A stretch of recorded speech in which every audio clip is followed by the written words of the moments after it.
Buenas tardes. A continuación se va a presentar el Producto Integrador de Aprendizaje PIA de la materia Temas Selectos de Física que imparte el maestro Juan Luis Rocha Martínez. Los estudiantes son Dania Yaresi Medina Gallegos, Deva Jenny Janet Caballero Mancillas y Alejandra Rubí Rivero Ordaz del grupo 404.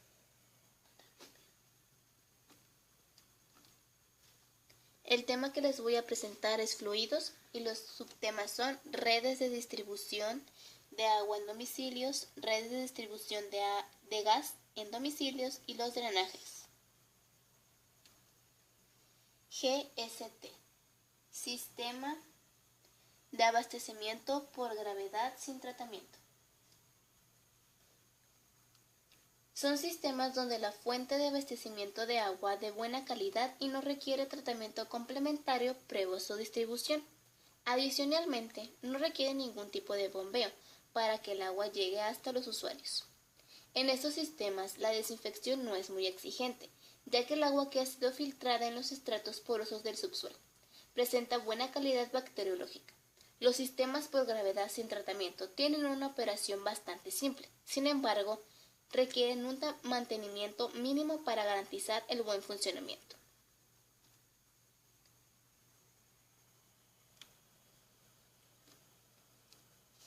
A continuación aquí se va a presentar una imagen donde se muestra el proceso del GST. Primero se obtiene el agua por el método de captación, después pasa por el método de conducción hasta llegar a un reservorio. Después pasa por aducción para llegar a la red de distribución de cada usuario.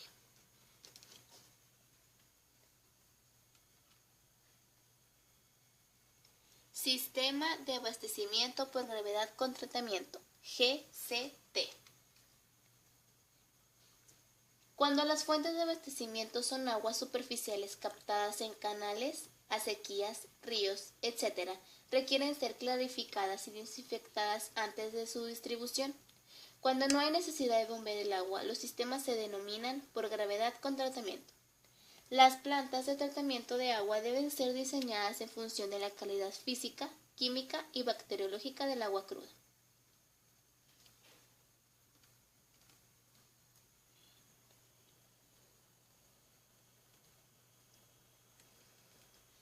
Aquí se muestra un proceso del GST, donde es primero la captación, la conducción para después llegar a la planta de tratamiento para que sea desinfectar el agua, después llegar a un reservorio, después por el método de aducción, llegar a las redes de distribución para que llegue a cada hogar.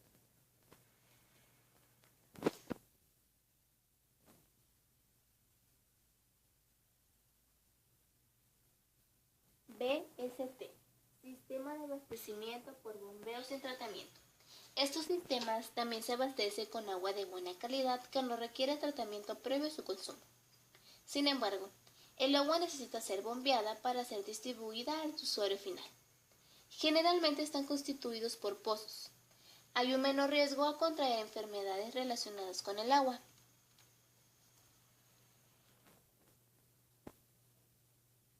Aquí está el proceso del BST, que es por medio de pozos para llegar a la estación de bombeo, después ir por aducción al reservorio, pasar otra vez por aducción a las redes de distribución para que llegue a cada usuario.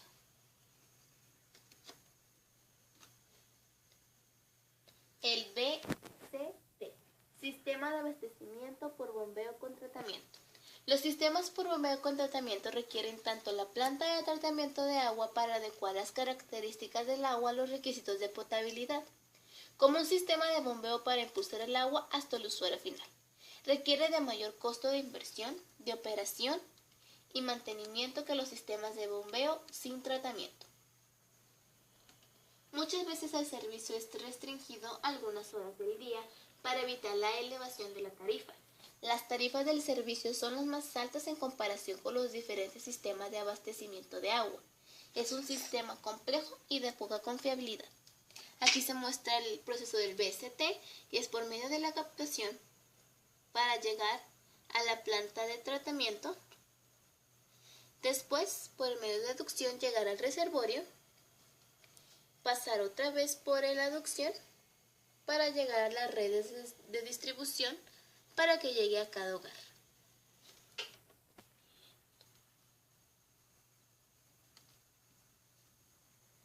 Y es uno de los sistemas más caros.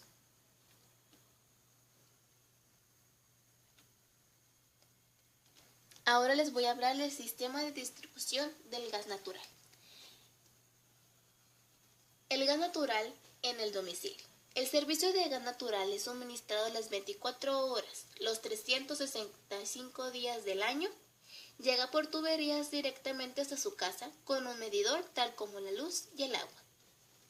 Se tienen más bien 5 válvulas. La primera es válvula de bloqueo manual. Aquí se encuentra la red de distribución externa. Aquí la válvula de acceso de flujo, para después pasar a la válvula de servicio, después a la válvula de corte en general, pasar por la red de distribución interna para que llegue hasta todos los aparatos que necesitan el gas, como es la estufa, la secadora, la terma y el calentador o estufa. Se tiene que tener una rejilla de ventilación permanente que asegure la circulación de aire en los recintos donde van ubicados los artefactos. Y aquí se tiene un ejemplo. Aquí se encuentra una rejilla de ventilación.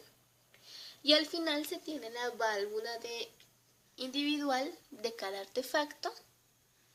Esta lo contiene, como su nombre lo dice, cada aparato que ocupa el gas para su funcionamiento, para que no tenga una acumulación de este mismo.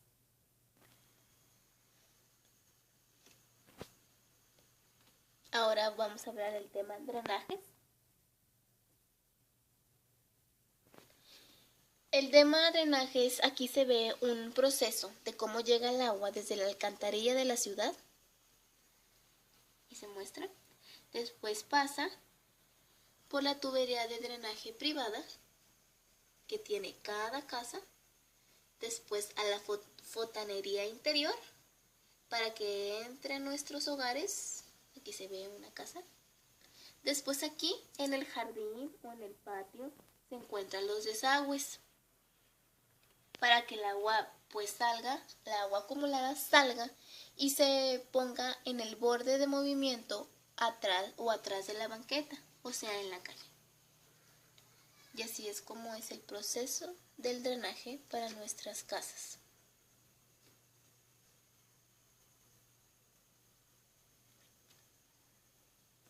Buenas tardes, mi nombre es Alejandra y voy a hablar sobre la etapa 2 llamada calor y termodinámica. El calor y la termodinámica se divide en varios subtemas. El primero son las fuentes de calor en hogares, industrias y empresas, el calor residual en los solufuentes de procesos industriales supone una importante pérdida de energía térmica en la industria. En general, una planta, los equipos susceptibles de ser mejorados con medidas de recuperación de calor residual son múltiples, como hornos eléctricos y de gas, calderas de todo tipo, secadores, evaporadores, compresores, sistemas de refrigeración, turbinas, motores e instalaciones de congelación.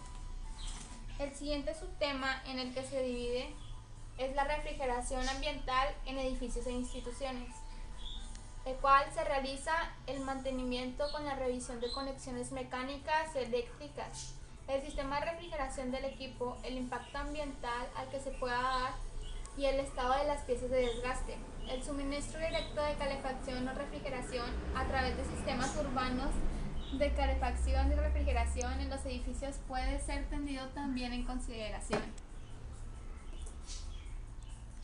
El siguiente subtema son dispositivos de intercambio térmico, el cual se engloba a todos aquellos dispositivos utilizados para transferir energía de un medio a otro, como son los radiadores de calefacción, los calentadores de agua, las baterías frigoríficas. Estos son algunos ejemplos de cambiadores de calor. La clasificación más general que puede realizarse de los cambiadores de calor Se efectúa atendiendo el grado de contacto entre los fluidos. Según este criterio, los cambiadores de calor se dividen en dos grandes grupos, los cuales son intercambiadores de contacto directo y los intercambiadores de contacto indirecto. El siguiente y último subtema son los fenómenos atmosféricos. Los fenómenos atmosféricos son todas aquellas actividades que ocurren en la atmósfera de manera natural, tengan o no relación con el clima. Se producen por la interacción en los diferentes elementos climáticos entre sí o con otros elementos atmosféricos, como el polvo en la suspensión, la luz del sol. Algunos tipos de fenómenos atmosféricos son huracanes, tormentas eléctricas, tormentas tropicales, depresiones tropicales, tormentas de nieve y granizo. Y esos son los temas de calor y termodinámica. Voy a hablar de la etapa 3, que se llama electricidad y magnetismo, del cual se derivan los siguientes temas, que son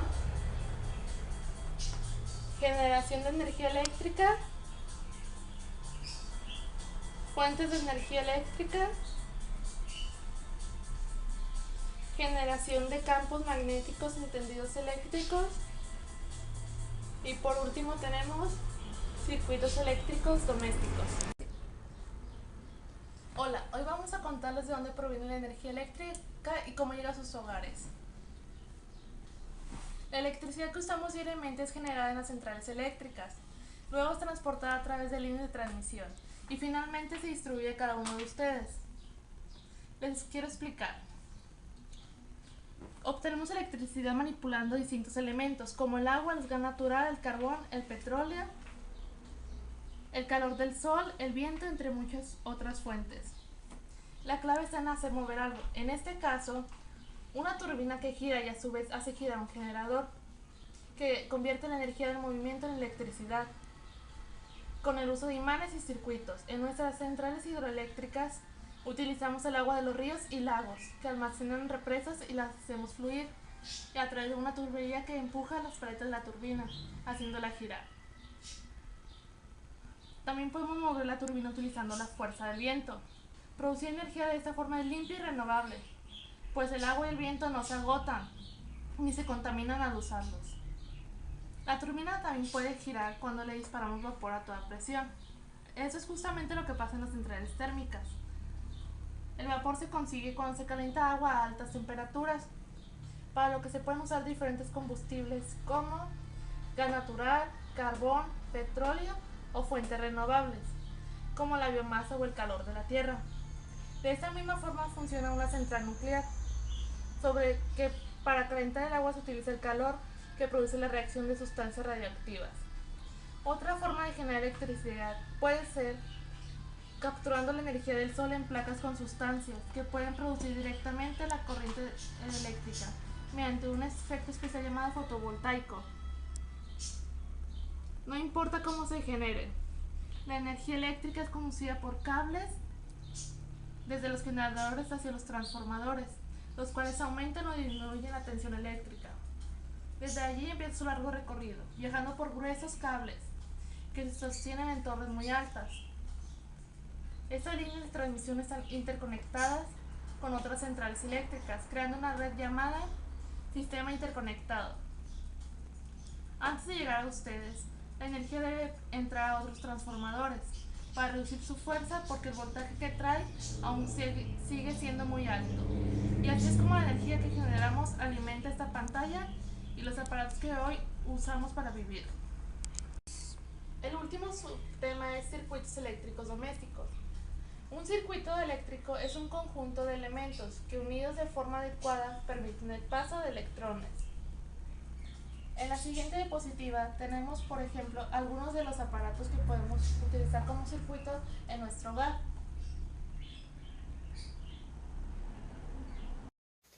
Bueno, mi nombre es Dania Medina y les voy a presentar el tema de rapidez del sonido.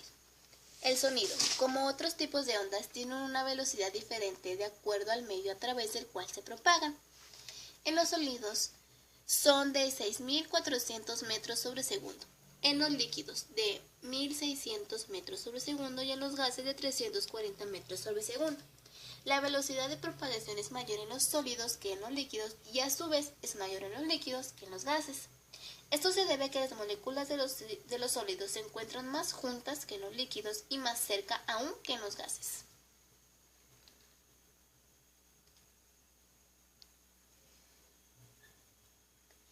Aquí les voy a presentar la rapidez del sonido, del líquido, del sólido y de los gases.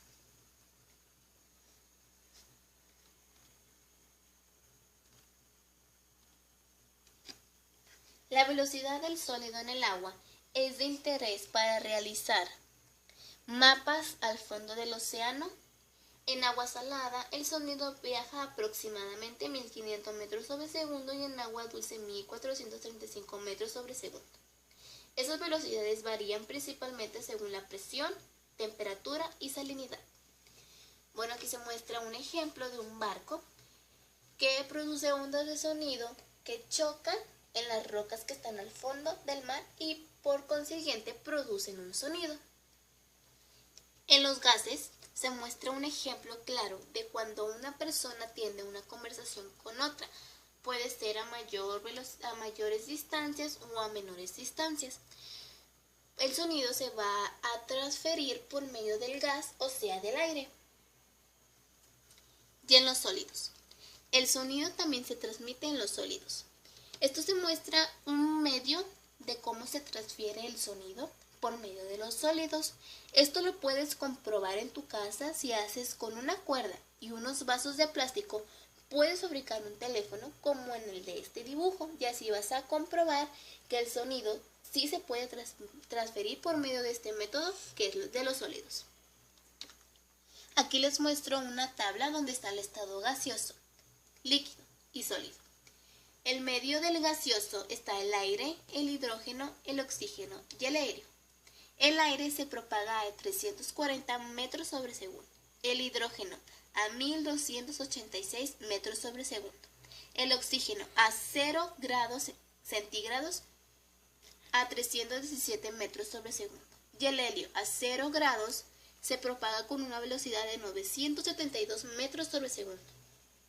El líquido en el agua a 25 grados 1493 metros sobre segundo y el agua de mar a 25 grados a 1533 metros sobre segundo. Y el sólido está el aluminio, el cobre, hierro, plomo y caucho. Esto va de mayor a menor. El aluminio se propaga a una velocidad de 5100 metros sobre segundo. El cobre a 3560 metros sobre segundo. El hierro a 5130 metros sobre segundo. El plomo a 1322 metros sobre segundo. Y por último el caucho, que es de una velocidad muy poca, que es a 54 metros sobre segundo.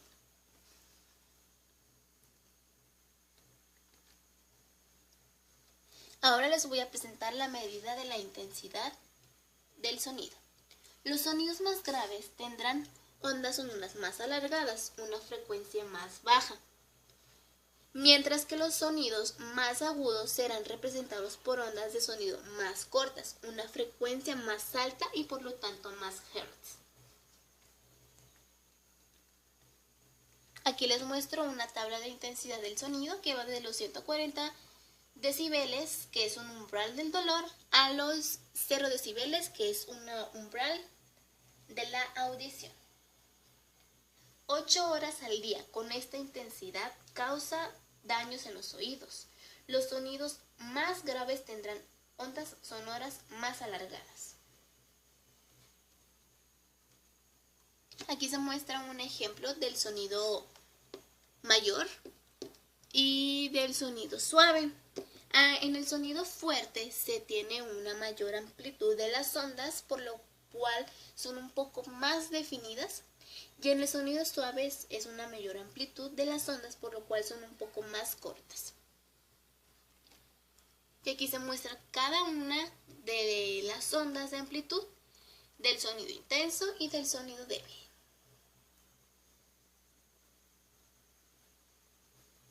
Tenemos la etapa 4, la cual se llama ondas, sonido y óptica, del cual tenemos que El sonido es una onda mecánica que se propaga a través de un medio elástico. Las fuentes de sonido pueden ser una diapasón, una cuerda que vibra o una columna de aire, vibrando en un tubo de órgano. Los sonidos se producen por una materia que vibra. Para que se produzca una onda sonora se necesita una fuente en vibración y un medio elástico a través del cual pueda propagarse la perturbación, las cuales son ondas longitudinales si es medio líquido o gaseoso, y si el medio es sólido. Se tienen ondas con componentes tanto longitudinales como transversales. Transmisión del sonido. El sonido se transmite en cualquier medio, ya sea sólido, líquido o gaseoso, pero no en el vacío. La fuente de cualquier sonido es un objeto que vibra. Algunas fuentes sencillas de sonido son los instrumentos musicales. En esto, la fuente se hace vibrar ya sea golpeándola, pulsándola o soplando dentro de ella. Los instrumentos más populares como el violín, la guitarra y el piano están provistos de cuerdas vibratorias. Por último vimos los dispositivos ópticos. Un dispositivo de almacenamiento óptico es una unidad electromecánica que puede guardar y recuperar, o sea, leer y escribir, la información de un medio de disco especial con una luz láser.